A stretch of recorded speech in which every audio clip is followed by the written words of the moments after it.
Hello students, welcome back to our YouTube channel Lal Bahadur Shastri college खनौरा।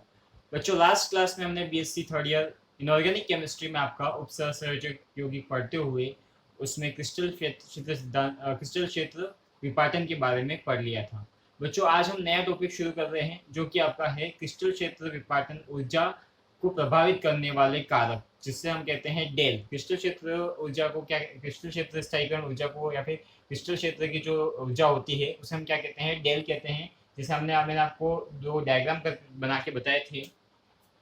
इस तरह से डायग्राम बताया था मैंने आपको, और इसके बीच में जो एनर्जी गैप होता है वो आपका डेल जीरो डेल्टा एल के लिए हो जाएगा। और जनरली इनसे क्या कहते हैं, डेल डेल कहते हैं या फिर टेन डी क्यू कहते हैं।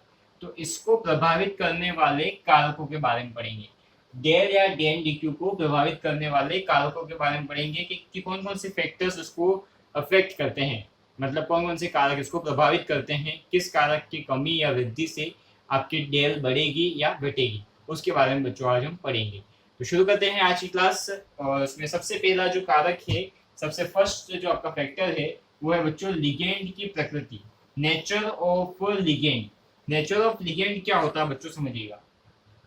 अगर किसी कॉम्प्लेक्स में अगर ऐसा स्ट्रॉन्ग लिगेंड आ रहा है, स्ट्रॉन्ग लिगेंड आ रहा है मतलब क्या करेगा वो, जो आपका क्रिस्टल क्षेत्र की का विपाटन है वो ज्यादा करेगा, मतलब वो उसमें उसके जो कक्षकों की एनर्जी में जो घेप आएगा वो क्या होगा, ज्यादा होगा। क्रिस्टल क्षेत्र का विपाटन क्या करेगा, ज्यादा करेगा। और साथ ही वो क्या करेगा, आपके जो इलेक्ट्रॉन्स होते हैं, इलेक्ट्रॉन की पेयरिंग भी कराएगा। अगर कोई आपका स्ट्रॉन्ग लिगेंड आता है किसी मेटल आयन के पास, तो वो क्या कराएगा, उसके डी कक्षकों में इलेक्ट्रॉन की पेयरिंग कराएगा। और अगर कोई आपका दुर्बल लिगेंड आता है किसी भी सेंट्रल एटम के पास, जो आपका मतलब डी उसके डी कक्षकों में जो इलेक्ट्रॉन है उसमें वो पेयरिंग नहीं करा पाएगा।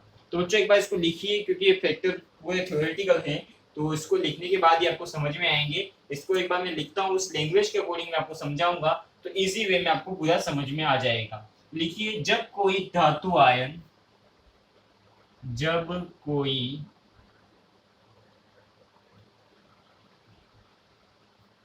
धातु आयन, जब कोई धातु आयन लिगेंड के साथ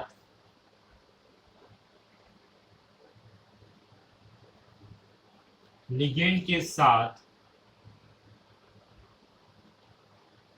संयोग, लिगेंड के साथ संयोग करके संकुल बनाता है, संयोग करके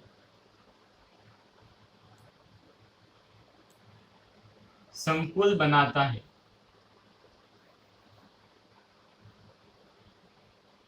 संयोग करके संकुल बनाता है एवं जुड़ने वाला लिगेंड, एवं जुड़ने वाला लिगेंड प्रबल हो, जुड़ने वाला लिगेंड, अगर जुड़ने वाला लिगेंड प्रबल हो तो वह डेल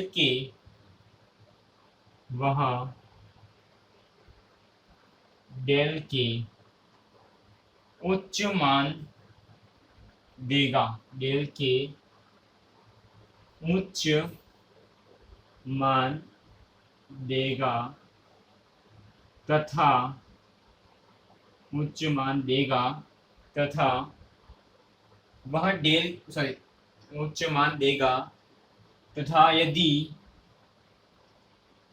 वह दुर्बल लिगेंड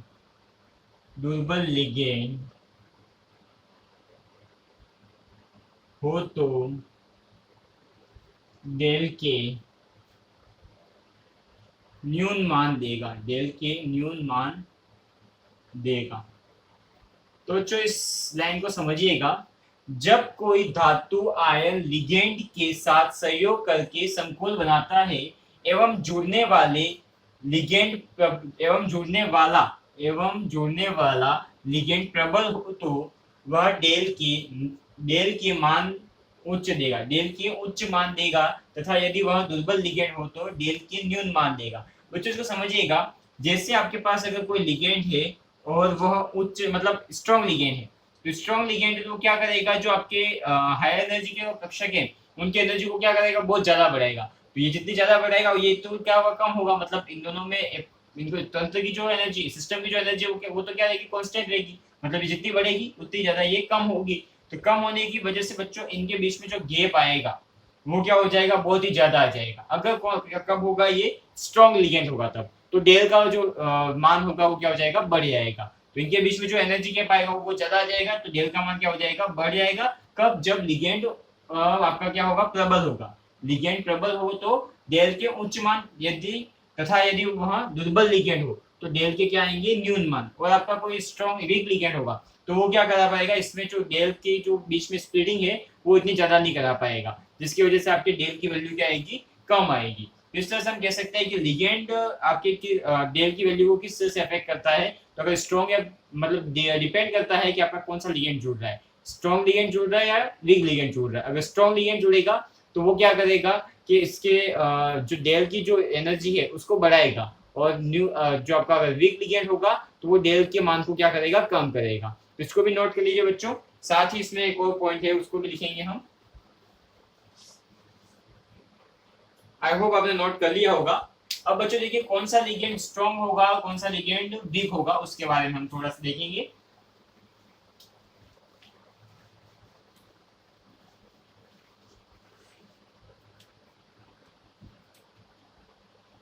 तो लिखिए बच्चों इसमें, अधिकतर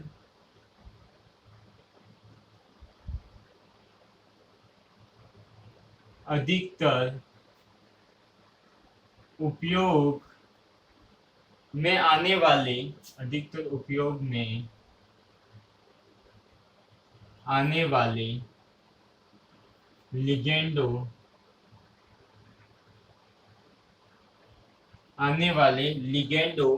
को उनके द्वारा, लिगेंडों को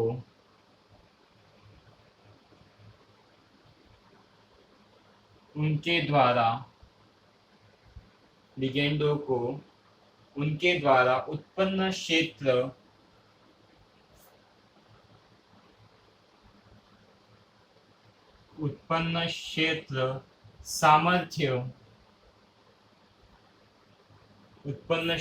सामर्थ्य के आधार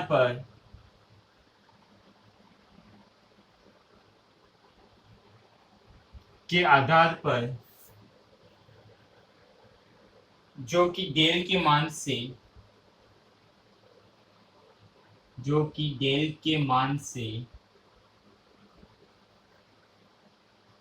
प्राप्त होती है,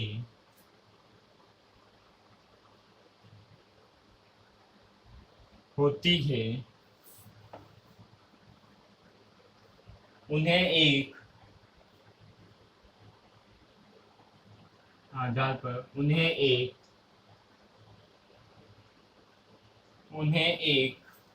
बढ़ते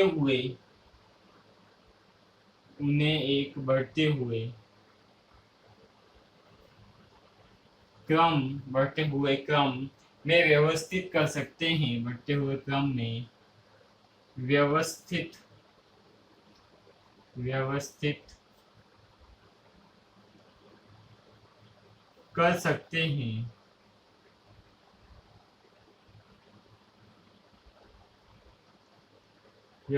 कर सकते हैं।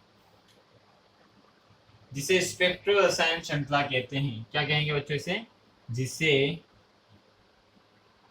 स्पेक्ट्रो रसायन श्रृंखला कहते हैं, जिसे स्पेक्ट्रो रसायन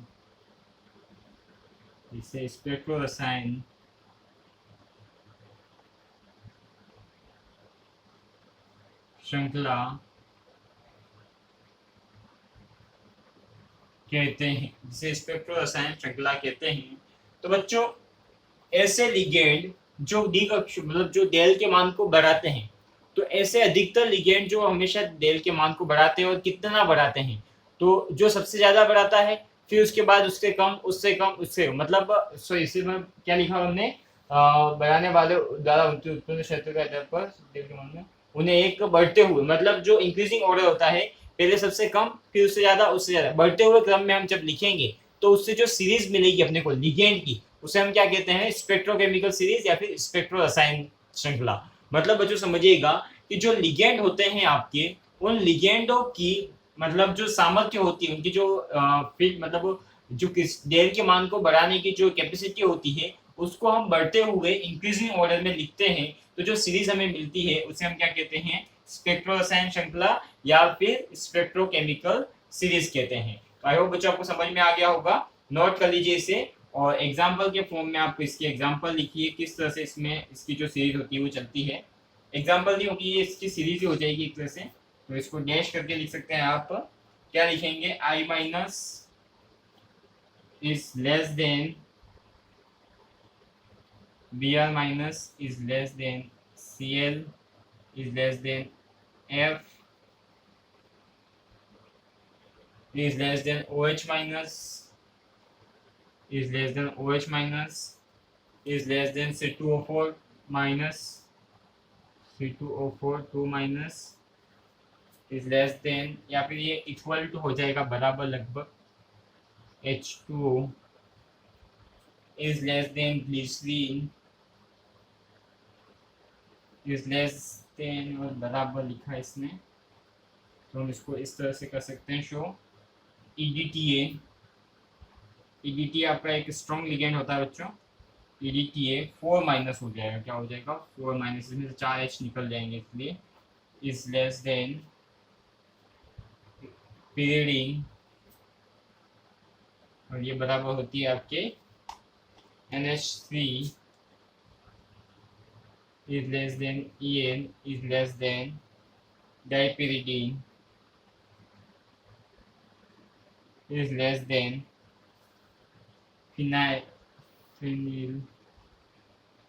phenyl is less than, यहाँ पे लिख रहा हूँ बच्चों। इसके आगे बच्चों कुछ बच गए हैं, NO2 minus is less then, double arrow का रखा है, बहुत ही ज्यादा कम होगा, Cn minus is less then CO, क्या हो जाएगा इज लेस देन CO। तो इस तरह से आपकी स्पेक्ट्रोकेमिकल सीरीज चलती है। यहाँ से स्टार्ट किए बच्चों मैंने, और खत्म करती है मैंने यहाँ पे खत्म की इस तरह से, इसके बाद ये लिखिएगा। तो ये होती है आपकी स्पेक्ट्रोकेमिकल सीरीज बच्चों। ये भी इसमें से कभी कभी क्वेश्चन आ जाता है स्पेक्ट्रोकेमिकल सीरीज क्या होती है, तो आपको इसकी ये डेफिनेशन लिखनी है और साथ ही ये एग्जांपल भी देना है आपको। तो आई होप आपको समझ में आ गया होगा स्पेक्ट्रोकेमिकल सीरीज क्या होती है, नोट कर लीजिए। और इसके नेक्स्ट पॉइंट को हम लिखते हैं धातु लिगेंड की प्रकृति के अनुसार।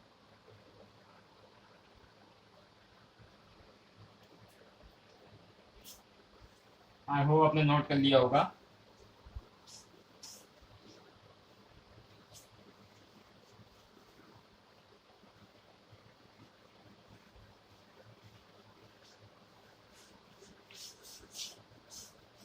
अच्छा, जो नेक्स्ट पॉइंट है वो है आपका धातु की प्रकृति। धातु लिगेंड तो हमने नहीं लिखा है, एक बार चेक कर लेता हूँ, लेट मी चेक।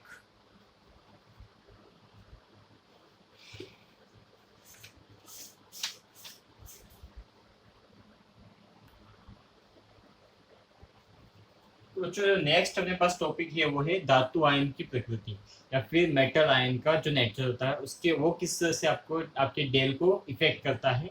तो समझिएगा, अगर किसी मेटल के ऊपर चार्ज ज्यादा है, मतलब किसी दो मेटल हम ले रहे हैं जिसके ऊपर एक के ऊपर चार्ज +1 है और एक के ऊपर चार्ज +4 है, तो बच्चों ये दोनों ही मेटल में अगर हम कॉम्प्लेक्स बनाएंगे तो कौन सा मेटल आपका ज्यादा लिगेंड को अट्रैक्ट करेगा। तो लिगेंड के पास क्या होता है बच्चों, आपके पास लोन पेयर होता है, मीन्स नेगेटिव चार्ज है, और मेटल के ऊपर क्या बढ़ रहा है बच्चों का, पॉजिटिव चार्ज। अगर पॉजिटिव चार्ज किसी मेटल के ऊपर बढ़ेगा तो वो क्या करेगा, लिगेंड को उतने ही ज्यादा अट्रैक्शन फोर्स से अपनी ओर खींचेगा, और जितने ज्यादा अट्रैक्शन फोर्स से मेटल को मेटल लिगेंड को खींचेगा, उतना ही ज्यादा क्या होगा, आपका डेल का मान बढ़ेगा, और वो क्या करेगा, मतलब कक्षकों को स्प्लिटिंग ज्यादा कराएगा। तो इस तरह से हम कह सकते हैं कि धातु आयन का जो नेचर होता है, या फिर धातु आयन जो होता है, धातु आयन की जो प्रकृति होती है, वो भी क्या करती है, आपके डेल के मान को इफेक्ट करती है। आई होप आपको समझ में आ गया होगा। तो इसकी कुछ थ्योरी है वो लिख लीजिए, तो साथ ही आपका ये पॉइंट भी कंप्लीट हो जाएगा। तो लिखिएगा बच्चों, जिस तरह से लिगेंड जिस तरह से लिगेंड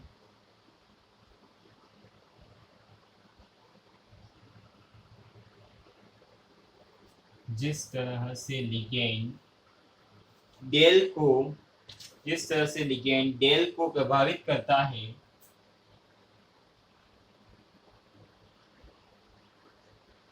डेल को प्रभावित करता है डेल को प्रभावित करता है उसी तरह से धातु आयन भी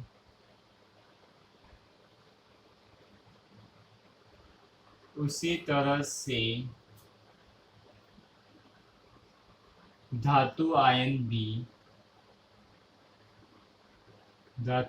भी डेल को प्रभावित करता है, डेल को प्रभावित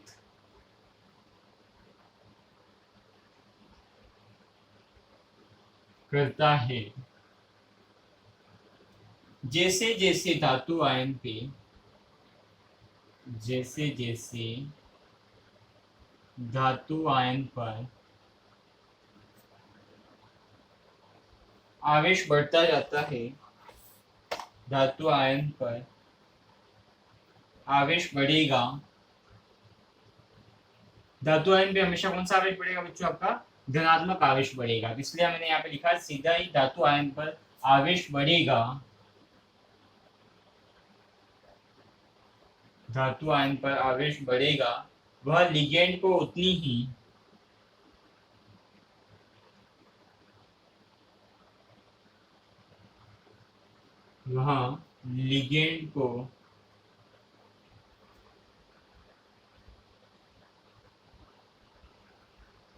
उतनी ही प्रबलता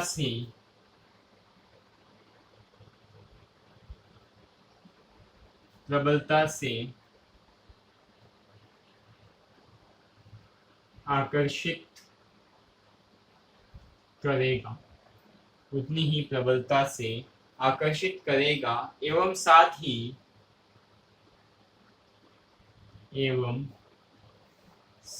ही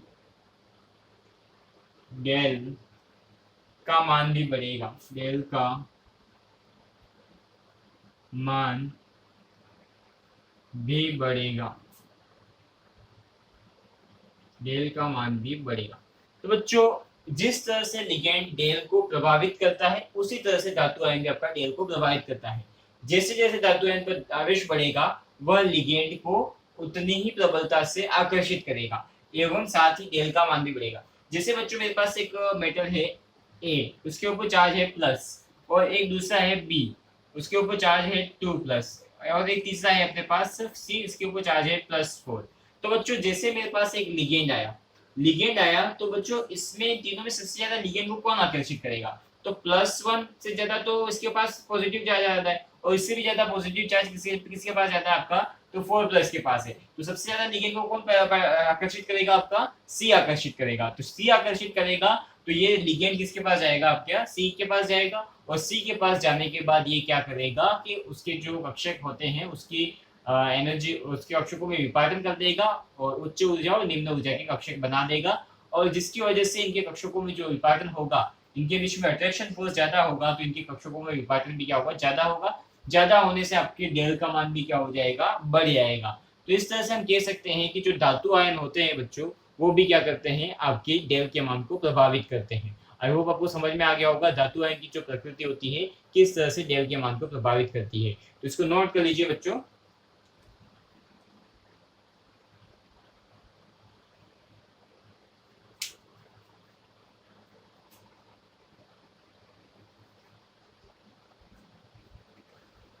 आई होप बच्चों आपने नोट कर लिया होगा। तो बच्चों आज की क्लास में हम इस 2 पॉइंट को ही देखेंगे। नेक्स्ट क्लास में हम इसके जो बचे हुए पॉइंट्स हैं जो डेल के मान को इफेक्ट करते हैं उसके बारे में पढ़ेंगे और साथ ही इस टॉपिक को खत्म करेंगे जो डेल के मान को प्रोवाइड करने मतलब डेल के मान को कौन कौन से फैक्टर अफेक्ट करते हैं। थैंक यू सो मच बच्चों आज की क्लास के लिए, और साथ ही बच्चों चैनल को सब्सक्राइब और लाइक कर दीजिएगा और साथ ही अपने फ्रेंड्स के साथ शेयर कर दीजिएगा। Thank you so much again.